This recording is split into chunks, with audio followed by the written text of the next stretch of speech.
Hey! Have you ever tried making a form field nullable when using Signal Forms? Suddenly your template explodes with errors, and sometimes your validation schema does too. In this video, we look at nullable properties, why they're tricky, where they break, and best patterns for cleanly handling nulls with Signal Forms. We'll also touch on one not-so-clean workaround that you may run into, but probably shouldn't use. Along the way, you'll see how applyWhenValue helps with conditional validation. Let's jump in. Imagine that we're building an application to sell vehicles. We have a form for adding those vehicles. We'll keep it simple for our purposes. And we have some basic validation. Looking at the code, in the vehicle.ts file, we use an interface to define the model for our form. We specify initial values for our properties. The string values are initially empty, and the number field is NaN, or not a number. That provides a default that is not 0. And here we have a schema with our validation rules. Looks good. But our domain model defines nulls for the description and occupancy, and we'd like to use the same domain model for our form. So let's change the description to string or null, and the occupancy to number or null. Then we change the initial values of both the description and the occupancy to null. We immediately see an error in our validation schema. And if you were watching closely, you may have noticed that our template is now lit up. We have syntax errors there as well. Let's comment out this mid-length validation rule for a moment, and we'll come back to it. Looking at the component, we declare our vehicle model as a signal, and set the initial value of the signal to our initial data. With the form signal in place, we declare the form using our model and validation schema. This creates the field tree structure that matches our form signal. Now let's see what's going on with the template. Here is our form. The name input element is bound to the vehicle name. No problem here. Scrolling down, the vehicle type is bound to the vehicle type field. No problem here either. Scrolling down further, here is our first problem. Our nullable field. The binding has a syntax error. Type null is not assignable to type string. It doesn't matter what the field value currently is, or if we tried to guard it with an if block. We would still see this error because the field could be null. This isn't a bug. The template type checking is doing exactly what it was designed to do. Since this is an input element, its value can only be a string or a number. But we've defined the model to be string or null.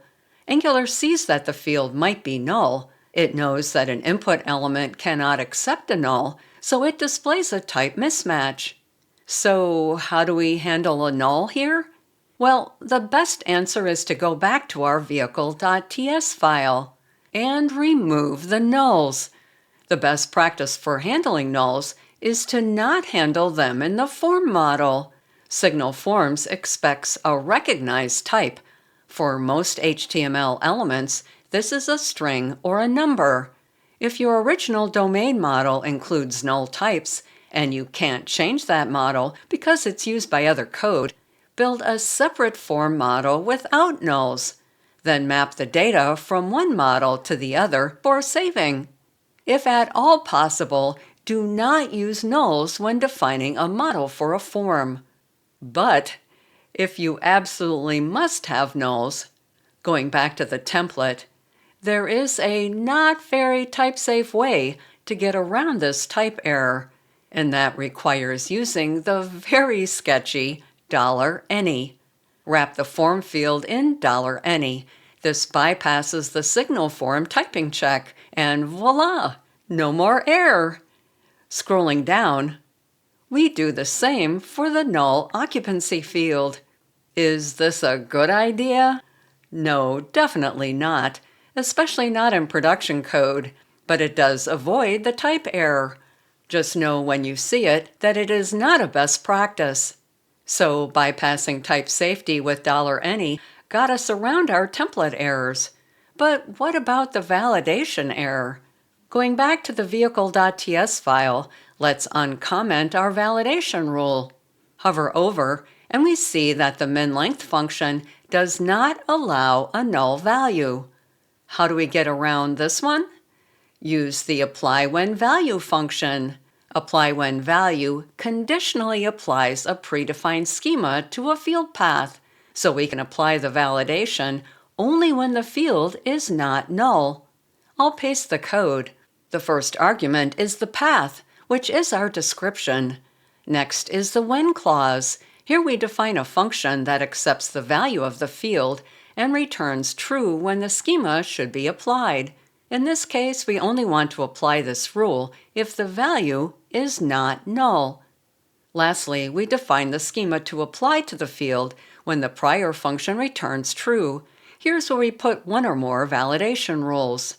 So this code basically only applies the min-length validation if the value is not null.